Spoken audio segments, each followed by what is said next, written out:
So many dissenting voices have been silenced, forced into detention, thrown in jail, threats on Twitter that they're going to spend years and years in jail. This is the same leader of Patriotic League of Uganda that you belong to. I told you it's quite a contradiction that you see hope in him at the same time. He has this other face. I think it's very important. I said it earlier. I think we should sit down as Ugandans.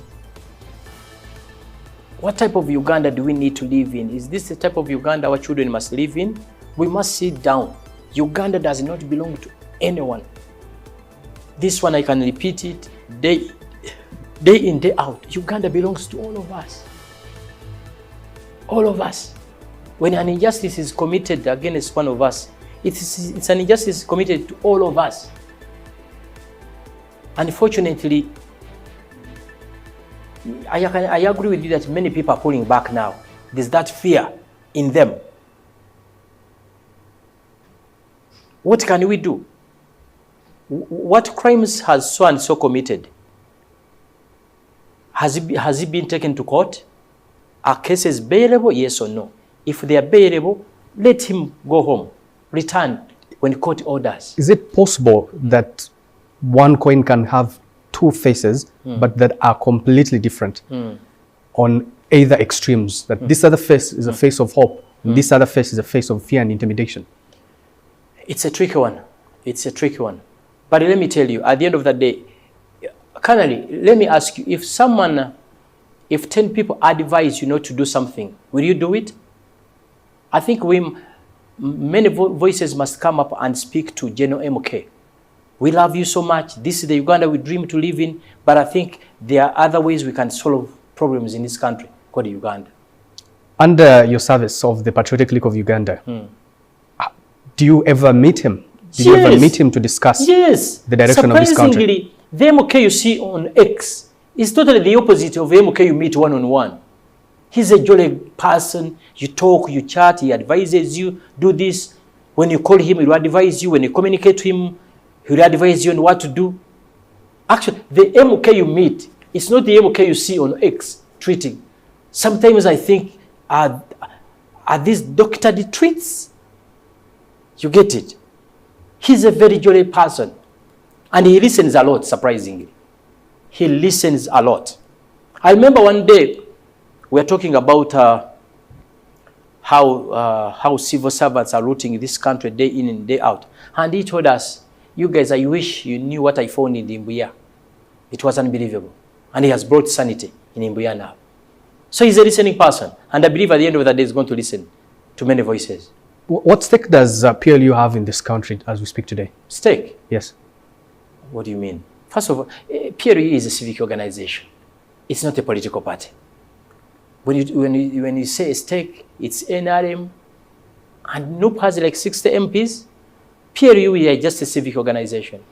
But the civic organization that has the power. Anchor that we have is that our chairman happens to be the CDF and the son of a president. PLU has the power to choose parliament leadership and even enact bills in parliament and laws.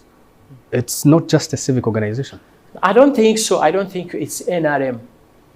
It's NRM. You people, Canada, don't underestimate this general called Yoweri Kaguta Museveni. Well, let's just say it's an extension of state power. Let me tell you, never dream, snore, and write off this person called General Museveni.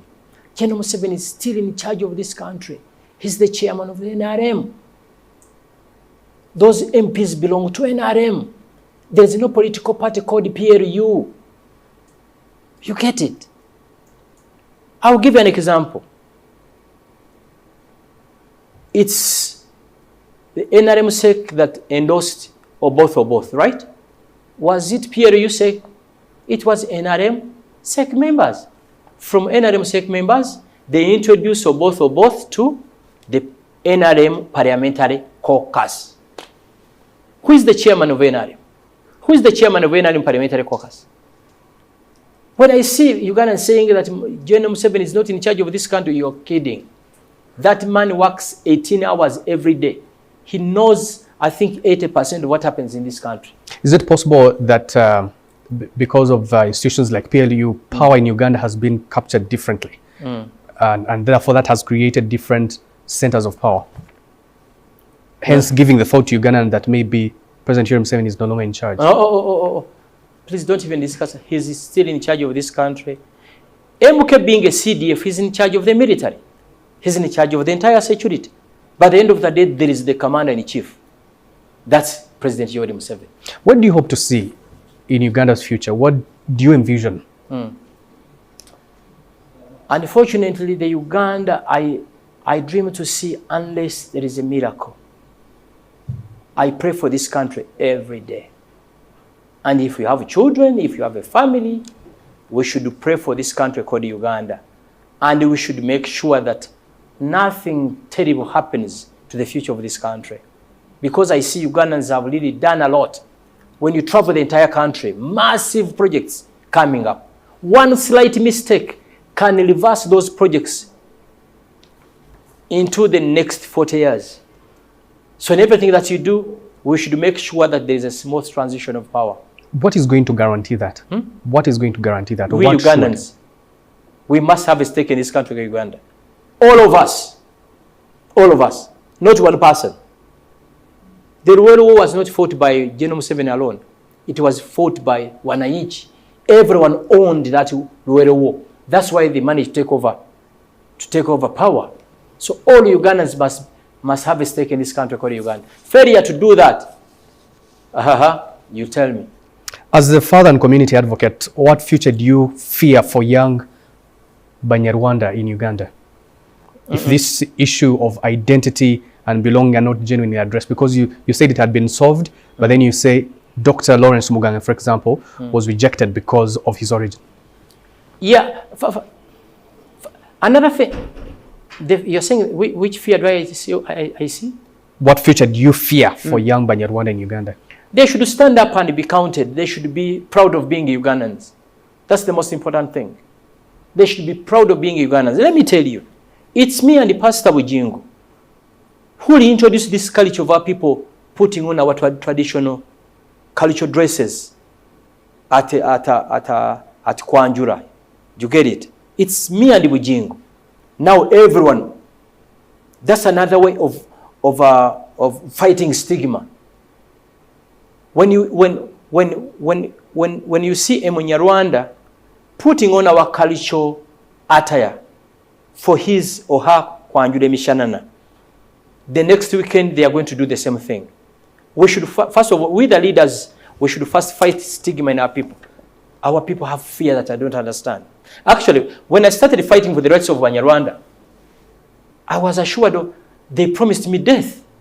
Human, they are going to kill you. How do you dare discuss such topics? I said, come on.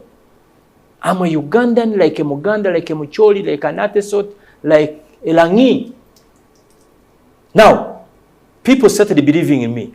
Last year, this year, January, we had the first ever Abafani Carnival in Rugogo here. We advertised it for 1 week and a half. It was maximum. This year we have the same in Rugogo in November. We are fighting stigma in our people. Why we want such events? It sends a big message to other Ugandans that these are Ugandans like them. Then it fights stigma in our people. When someone travels from Lakai, Teso, Masaka, Mubende, and they converge at Rugogo, say, hey, I'm not the only Munyarwanda in Mubende, there are other Banyarwandas in what? In Uganda. So it's another way of fighting stigma in our people.